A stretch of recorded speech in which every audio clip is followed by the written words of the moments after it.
Maybe just before I hand over to Diane and show some slides to go alongside, I might just read a bit of a potted biography. I'm not sure it's needed. We probably all know Diane and her work pretty well. But anyway, just quickly to give you a bit of a context, Diane lives on the Bellarine Peninsula in Victoria, on the lands of the Wadawurrung people. And her poetry features both, as we've heard, both distinctively Australian and European settings and preoccupations, with an increasing focus on Ireland. Dominant concerns in her work have been Greek myth, fairy tales, visual art, and writing about the natural world. The Light Café is, rather wonderfully and inspiringly, her 15th poetry collection, since her first Voices from the Honeycomb came out in 1986. Diane's books have also won a number of prizes, including the Matara Poetry Prize, the Wesley Michael Wright Poetry Prize, the John Shaw Nielsen Poetry Prize, and for Seawall and River Light, the ACT Government's Judith Wright Prize. She's also been the recipient of numerous writing grants and residencies. So I'm going to hand over to you now, Diane. Before you start, I'll share the slides so we can settle in and watch them. So let me just take myself off spotlight. Over to you, Diane. Thank you very much, Rose. Well, first of all, Rose has said that I live on Wadawurrung country, but I would like to repeat that and acknowledge the traditional custodians, past, present and future of this place, which is not far from Geelong, a lovely place by the sea. First of all, thank you very much to Ross for his generous and very challenging and interesting launch, all kinds of observations to reflect on, not just for other people, but for myself as well. And I know how much work and concentration and reflection goes into such a launch, and it's definitely giving a part of oneself to be able to engage with poetry on that deep level. So my deepest thanks. And I'll also have another thanks to give to Rose and Pauline for their acceptance of my book and nurturing it. It's been a pleasure to work with both of them through the editing and production process. And it's been a very rich experience, full of support and positivity and affirmation. So I do deeply appreciate that great good fortune to have a book published by Liquid Amber Press. So I'll now launch into some poems. I'll just set my little watch going so I can time myself. And I thought I would start with the first section, which Ross started with. This first poem, Ross read the second. This is almost a companion piece, I suppose. It's the sort of similar situation of standing in my garden before dawn, looking at what's happening and waiting for the coming of dawn. So it's called O Bard, which means morning song or dawn song. And we've got a wonderful slide here. And this image does come into the poem, and it's of, well, there's the aureole around the moon, but then this is the second halo, and that is caused as it descends through, well, I'll just look at the book to remind myself, cirrostratus cloud, but it's to do with the light being reflected by the ice particles within the cloud. So that's quite a wonderful image, sort of an image of an eye too. And I'll mention too, just before I read the poem, that there's a sort of kind of deliberate glitch in the poem towards about 2/3 the way through, where I sort of interrupt the process of unfolding the poem to, in a way, bring a note of conscious presence into the poem before I go on to describe the dawn. So there we go. O bard, even an invisible beauty can be healing. Cadencing the darkness, a mass twittering of unknown birds swirls above the garden, briefly louder, closer, flies on. The moon that rode the night so persuasively descends through cirrostratus, casting a second halo, then breaks clear, almost too bright to look at. Press the sleep from your eyes. It will happen quickly now. But first, this stillness, the leaves in dusk, unshadowed, the closed flowers, ready. How many breaths later, the new day, announced by heraldries of light, rising above tracts of dusty mauve and airy grey. Blue skies have been promised, autumn blue.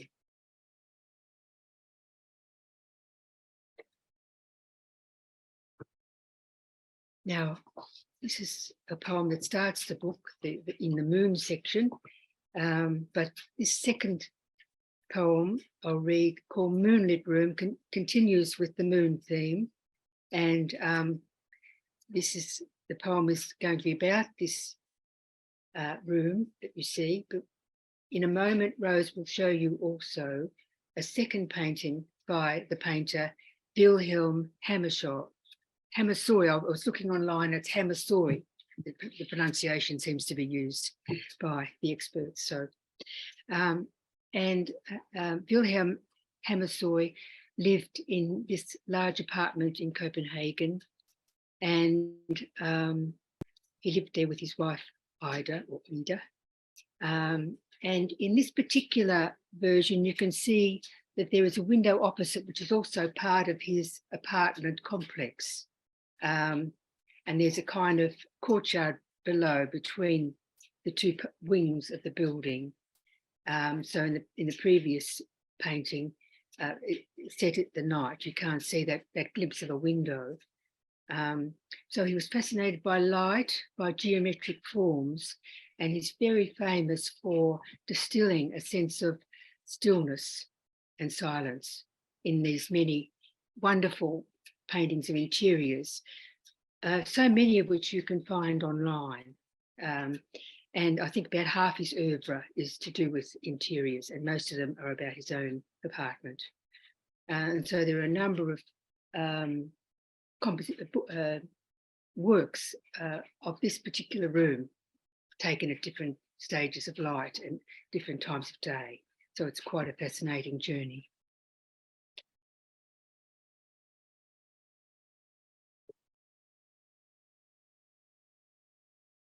Moonlit room. A sealed door of moon-illuminated panelled wood beside a glass portal to the moon. Each small pane its own story of light-inflected darkness. On the floor, a laddered window of moonlight cast over deeper tones of the prevailing silvered mulberry. The walls, too, display the colour life of shadows, their rapprochements with this incandescent glaze. Witness, participant, you stand before a stillness as solidly secure as could be wished. This is a dream space, a sanctuary in your mind. Stay, breathe, embrace a thankful, blank calmness. Court no agendas, save the desire to know peace and solace, both gold in our times. You have come too far to let your nerve fail now. Stay here. Let this mauve silence enter you.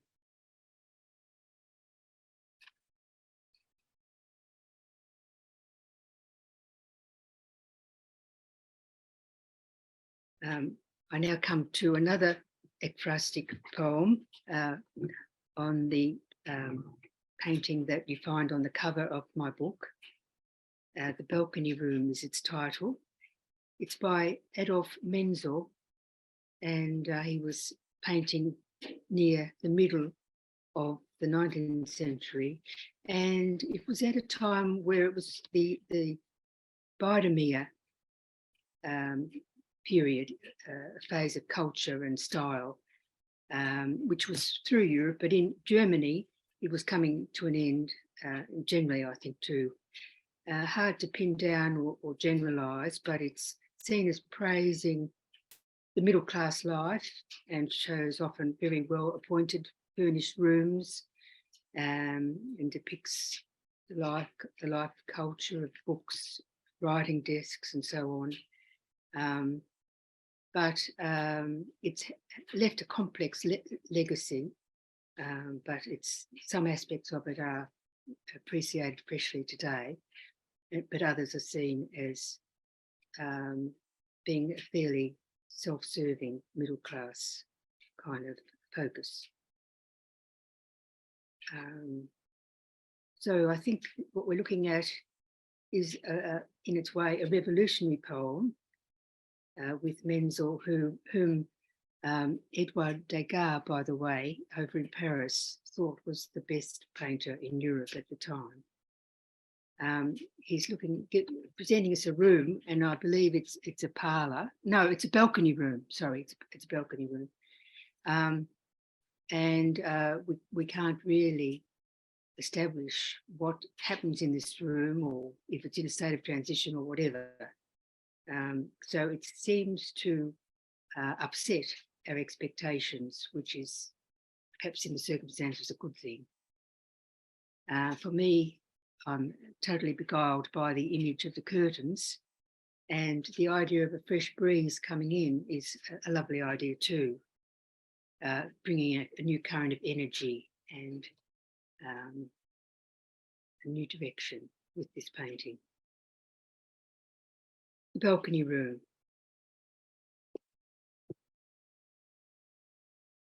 This could have been a self-absorbed room. The monumental pier glass, with knobs on, devotes its gaze to static fragments. Glimpse of a sofa beneath a figure side on within half a lithograph. And these two chairs, handsomely gestural, set at contrary angles, inviting questions.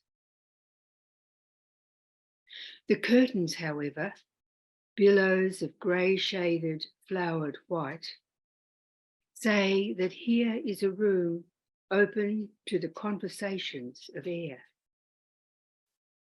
In concert with a lilting breeze, the life of light emanates inwards. On the floorboards, a silver window. Meanwhile, those veiled glass doors, carefully ajar, protect the privacy of what lies beyond. People in a Berlin street, the city itself, and for that matter, all human dwellings and constructs, and the still unmeasured expanses under heaven's wild air. Meanwhile, subverting completeness, the painter has left on a blank wall daubs to be puzzled over, evidence of an absence, an embrace of disarray. Flow, enigma. What more could one ask from this painting of a half-empty room on what might have been a summer's day?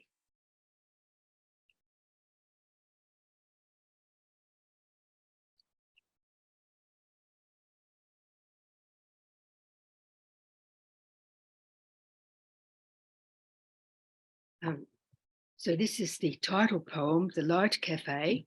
And of course, during COVID, we lost one of the great pleasures in life of meeting friends in cafes and chewing the fat and sipping cappuccinos, sometimes with delightful patterns upon them. It's become a whole field of art. And so this poem takes that aspect of the art a little further, and it celebrates different kinds of pleasure and possibility in the poem. The Light Café.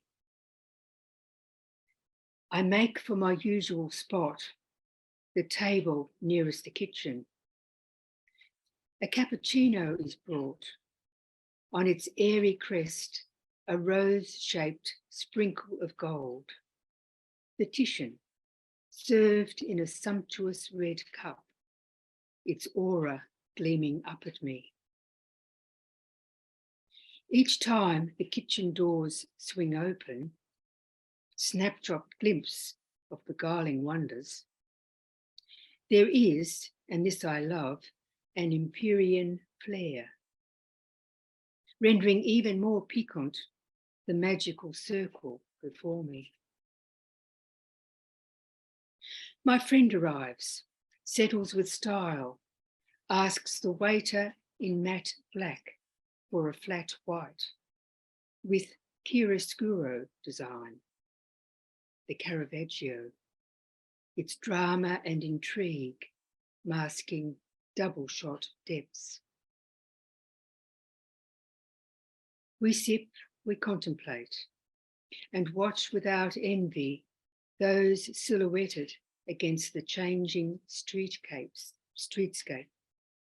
windowers we call them, who without fail order the Turner.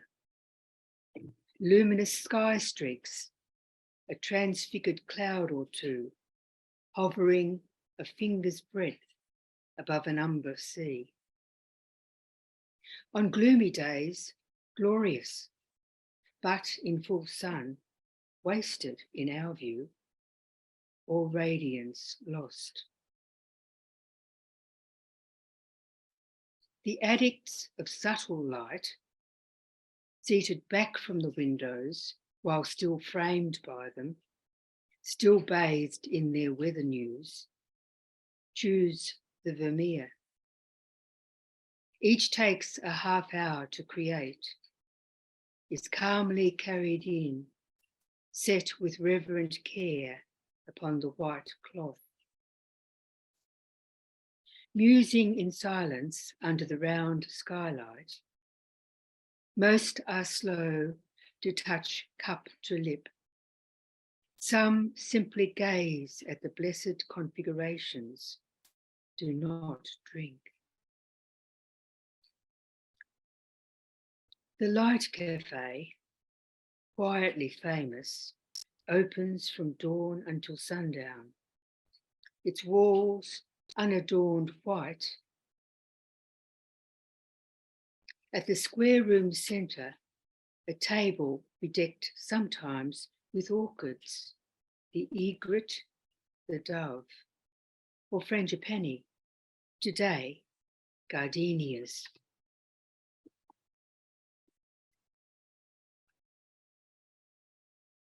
Late afternoon at the cafe is called the golden hour. Free, all welcome. Breath of humans, incense from the blooms. Huddles of candles flicker. Only ambrosia, a secret recipe, is served. Translucently pink to honour the light of Venice. A tribute to whose splendour is now cast onto the walls, a surround of water glitter, of warmed marble facades, over which glide fragments of its art. Pearl earrings, angel wingtips, mirror eyes. Music by Vivaldi, by Monteverdi, ceremonious and vivacious, a festive farewell to the day. Then the candles are blown out, the doors are opened, as sunset's afterglow becomes the grey of dusk, prelude to night's dreamed darkness.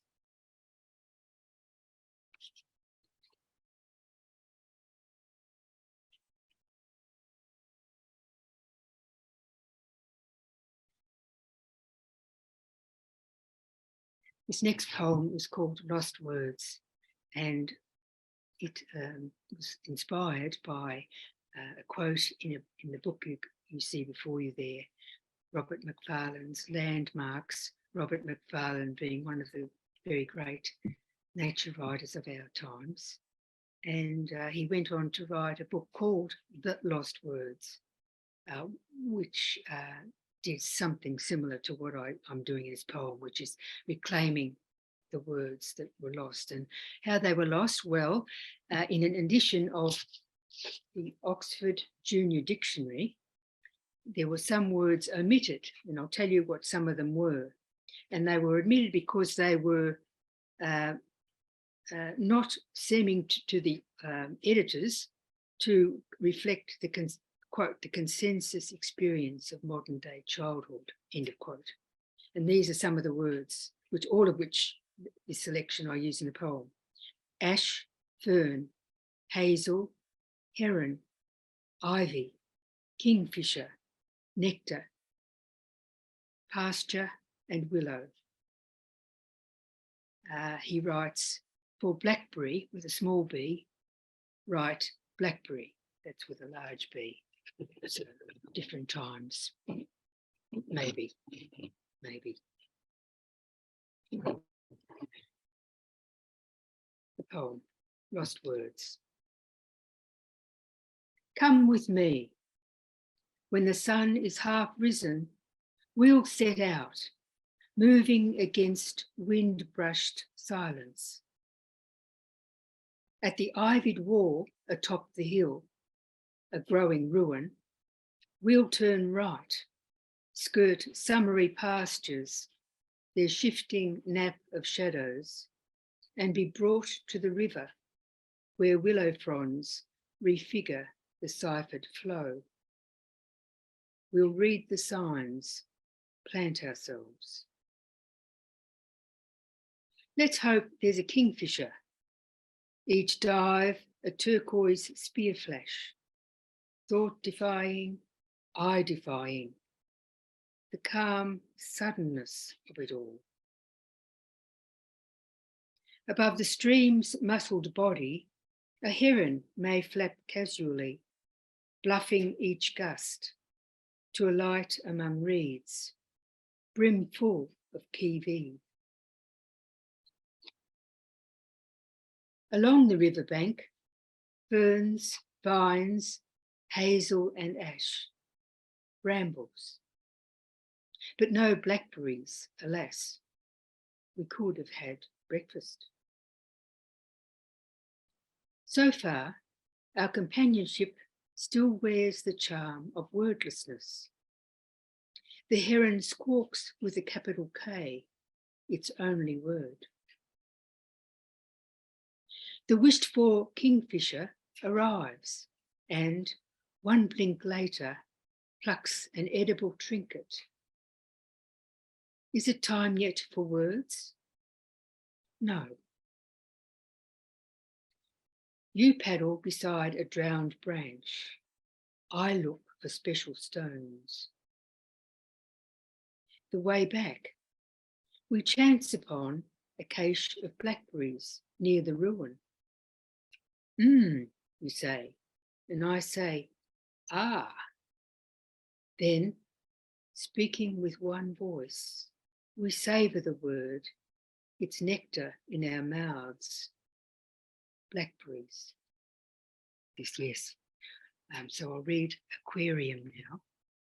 And this is a graphic which shows you what was, until late last year, the largest indoor aquarium in the world, and it was set in the Radisson Blu hotel, luxury hotel in Berlin. And there would have been shops around in a precinct.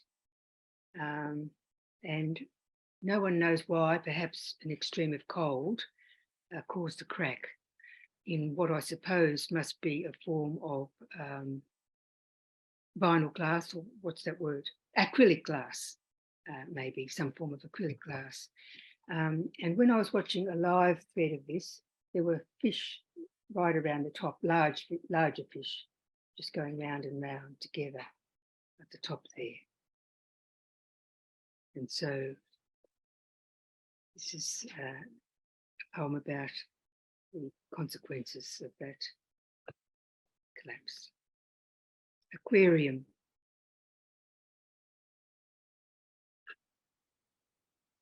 Arcs of glass-skinned fish, wonders of replication, would trace the endless limit of a circle. Tropical dazzlers, violet, lemon, flame red, roved in schools, fragments of an elusive whole.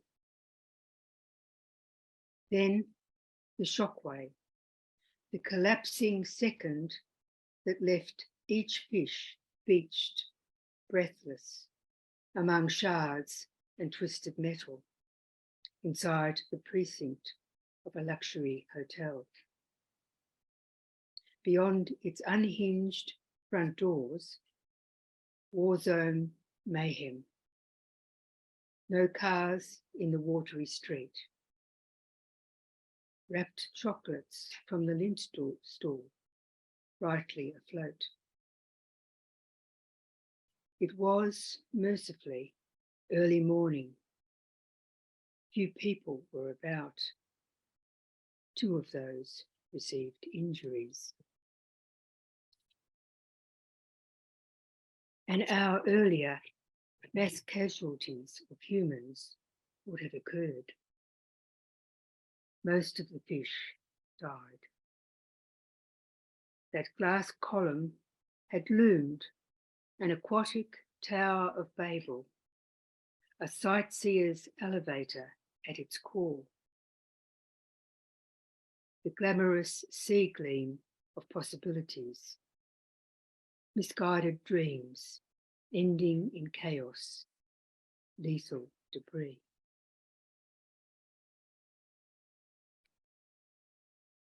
And Rose, I think I've come to the end of my 25 minutes, so this was going to be my last poem.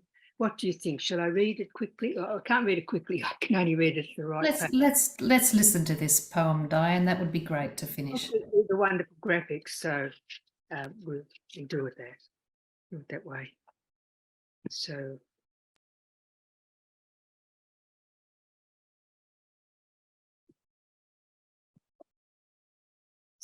I encountered this event watching one of those great BBC nature documentaries. There are so many, aren't there, by so many people. They're extraordinary. And this was vision of a collapsing cliff that happened to be inhabited by southern Carmen bee eaters who had their long established nests there, some of them almost 2 meters long. And because of climate change, the dryness caused this collapse. And it so happened, unrelated to this, that I'd had a dream about the collapsing face of a cliff. And I mentioned a few other associations at the beginning as well in my first stanza.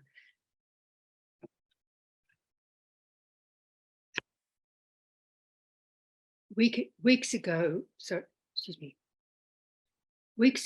in a dream, the face of a cliff collapsing in an instant. On waking, memories of caves and cliffs blown up, their sacred art in fragments. Today on a screen, A steep bank, home to many bee-eaters, falls suddenly, calamitously, into the Zambezi River, amid a panic of cries and wings. Caught in a rain of sand, in clouds of each other, the birds flail out over the river. Crocodile jaws open, snap shut. Where now for this colony? They'd migrated, as ever, from the Congo in this driest of dry summers. One that will see hippos stuck, dying in shallow pools, riverbeds of mud.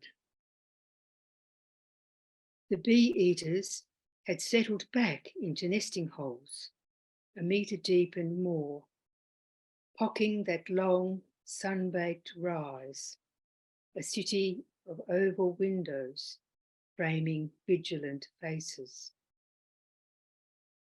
Then they'd flown out daily to hunt, circling sometimes above animals in grassland, even above wildfires, to catch flushed insects. Their turquoise crowns and rumps flashing, wings of carmine, breasts of rose. That rose, that carmine, that turquoise. Yes. Thank you. Thank you so much, Diane. What a wonderful treat we've had tonight. That was absolutely delightful, and so rich and so resonant visually, emotionally, linguistically. Thank you so much for that beautiful reading. And just to remind folk that the book is now available, now officially launched. Ross has wetted the baby's head, and it's off in the world. So it's available from the Liquid Amber shop, but maybe Pauline, you could pop the link again in the chat. It's available as a soft copy, looking very luscious.